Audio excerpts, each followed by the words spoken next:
Gue ngambil itu sekitar harga itu belum termasuk biaya, yaitu RPM tidak stabil alias RPM bisa naik sampai gue udah habis sekitar September tanggal 15 kalau nggak salah, gue lunasin sekitar dan gue bawa pulang. Dan ternyata apa yang terjadi? Lagi gas, santai aja, santai. Mobil ya Pak? Iya, bentar aja.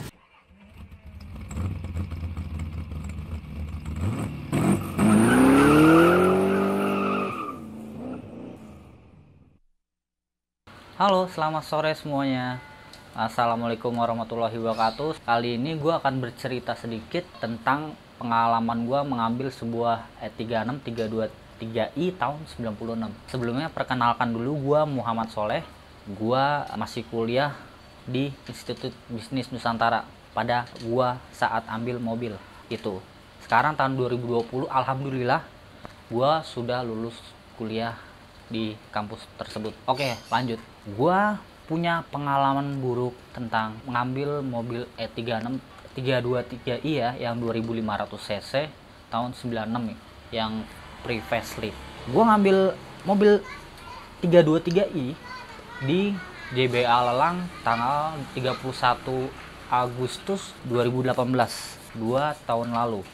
Ya, gue ngambil itu sekitar harga 31 juta, belum biaya admin dari JBA tersebut. Biaya adminnya kalau nggak salah 1.250.000, kalau salah harap koreksi. Gue ngambil itu sekitar 31.250.000, itu belum termasuk biaya untuk pajak yang mati sekitar 3 tahun maybe, yang harus balik nama dan cabut berkas serta ganti plat, belum termasuk. Dan juga gue hari itu ganti aki baru karena aki yang tertempel di mobil itu soak. Gue sekitar ganti 1.200.000-an gitu, tukar tambah sama yang lama. Jadi total bisa 32.500 atau 32.400 gitu. Nah, gue ambil tuh ke rumah, gue bawa pulang dalam keadaan mobil tidak sehat. Lalu gue pun senang bisa mengambil E36 323i dari hasil jeripaya saya sendiri, uang saya pribadi gitu, nggak ada campur tangan dari orang tua gitu. Tapi sebelumnya sih saya punya motor CBR 150R yang facelift, itu gue jual itu lumayan reasonable lah. Gue bisa nambah lagi untuk bisa beli mobil itu gitu. Nah, mobil itu gue bawa pulang dengan berbagai masalah gitu. Contoh yang pertama, yaitu RPM tidak stabil alias RPM bisa naik sampai 3000 RPM. Gila, itu tinggi banget. Mobil pertama gua yang gua beli pakai uang pribadi gua sendiri itu seperti itu, banyak PR-nya.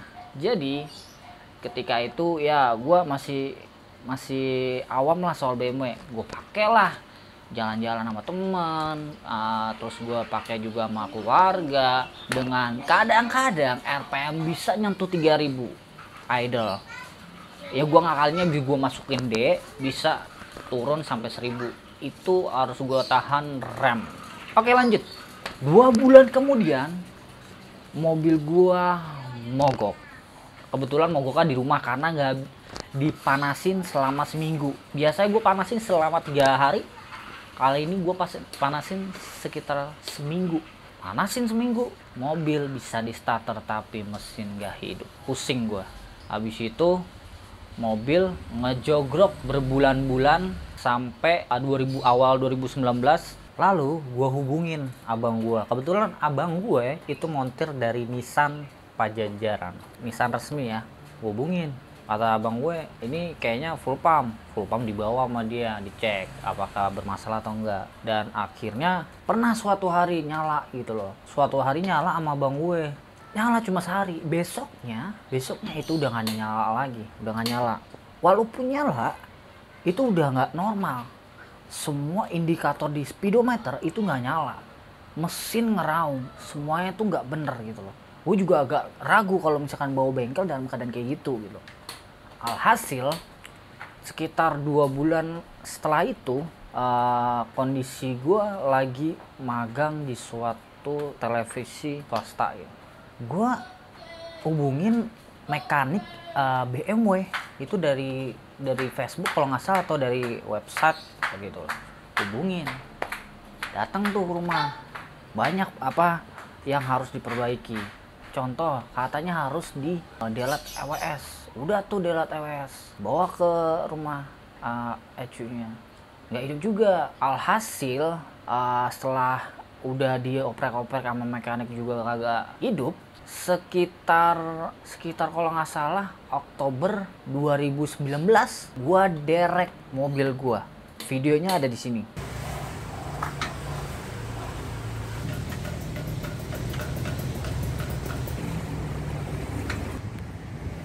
Lagi gas. Santai aja, santai.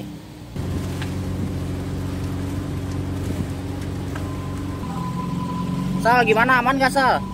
Aman. Lihat kamera dong. Awas, lihat depan. Mobil ya Pak? Iya, bentar aja. Hah? Assalamualaikum warahmatullahi wabarakatuh. Kali ini saya ingin mengembalikan E36 yang mati suri sejak setahun yang lalu. Nanti saya kasih fotonya kondisi terakhir mobil saya sebelum dibawa oleh towing. Bisa dilihat towing mobil saya di depan sana. Kelihatan ya? Nanti kita masukin footage-nya aja lah ya. Jadi mobil saya tuh udah hampir setahun, semenjak 2018 kalau nggak salah itu mati. Penyebabnya agak bingung gimana, tapi menurut saya itu muncul gara-gara elektrikal BMW yang rusak dibiarkan. Jadi buat kalian semua pengguna BMW, jika elektrikal kalian bermasalah, harap segera diperbaiki di bengkel, karena itu akan merembet kemana-mana. Seperti mobil saya ini, terdiagnosa terakhir oleh orang bengkel itu IMO-nya atau AWS nggak sinkron atau nggak aktif gitu. Jadi nggak tahu lagi nanti kita akan lihat BMW ini diperbaiki seperti apa. Nanti kita lihat lagi mobilnya pas sampai sana. Yuk. Mobil gua derek ke suatu bengkel yang ada di Parung. Ini adalah bengkel orang lain dan ini hanya mekaniknya saja. Gua bawa mobil ke situ hanya lewat perantara mekanik. Jadi gua tidak melalui bos atau yang punya pemilik bengkel tersebut. Salah gua sih. Gua mempercayakan mekanik tersebut untuk diperbaiki. Desember 2019 sekitar tanggal 16 kalau nggak salah, gua ngecek ke bengkel tersebut dan fotonya seperti ini ya. Mobil gua bagus banget, dibersihin luar dalam sampai mesinnya juga kinclong. Dalam kondisi mesin masih belum hidup. Gue sih bilang sama dia Januari atau tahun baru bisa nggak dipakai. Belum tahu kata dia kan. Ya udah, gue tunggu kan. Terus dia beralasan ada aja kenapa mobil nggak cepet gitu, nggak cepet selesai gitu. Beralasan hujan lah, misalkan sabar, atau ini harus perbaikan inilah. 2 bulan 3 bulan setelah Desember, Januari, Februari, Maret, kebetulan Maret tanggal 13 gue sidang skripsi. Gue lupain semua tentang BMW E36 ini. Gue fokus skripsi gue. Setelah gue selesai sidang, gue hubungin lagi mekanik BMW itu. Gue hubungin, ternyata nihil. Orangnya nggak bisa dikontak, nggak bisa ditelepon, nggak bisa dikontak, sama aja lost kontak. Dalam pikiran gue, ya gue ketipu oleh mekanik BMW, bukan bengkel ya. Ini mekanik. Ya, setelah itu akhirnya gue searching pemilik bengkel tersebut. Gue dapet, gue kontak, gue telepon, dan apa katanya? Kata pemilik bengkel tersebut, mobil itu belum diapa-apain. Shock gue. Gue udah habis sekitar 8 juta di dia, tapi mobil belum diganti spare part yang dia janjikan pada gue gitu. Shock gue. Keadaan waktu Maret itu juga sedang pandemi corona. Gue nggak bisa mengumpulkan uang begitu cepat gitu loh. Biayanya pun sangat tinggi menurut saya sih ya, karena saya juga baru punya pengalaman di ngambil BMW E36 ini. Sampai akhirnya September kemarin, September tanggal 15 kalau nggak salah, gua lunasin sekitar 12 jutaan untuk memperbaiki mobil tersebut. Dan akhirnya total bisa sampai 13 juta. Dan akhirnya tanggal 28 Oktober 2020 ini gua ngambil mobil gua seperti ini.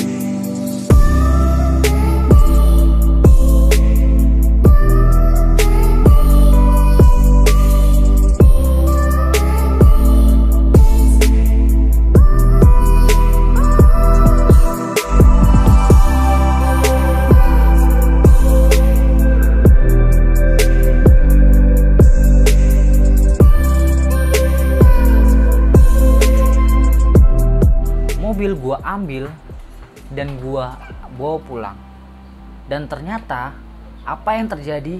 Ya, mobil masih ada masalah, walaupun minor sih, tapi ini sangat krusial banget. Jadi masalahnya itu nantikan aja di episode selanjutnya, di episode 2 Project E36 323i menjadi ganteng, yang akan gue bahas di next episode. Jangan lupa like, subscribe, jangan lupa komen di bawah untuk berkembang konten ini, juga memberitahu kalian yang ingin memenang E36 323i. Sekian, gua Muhammad Soleh pamit undur diri. Salam E36.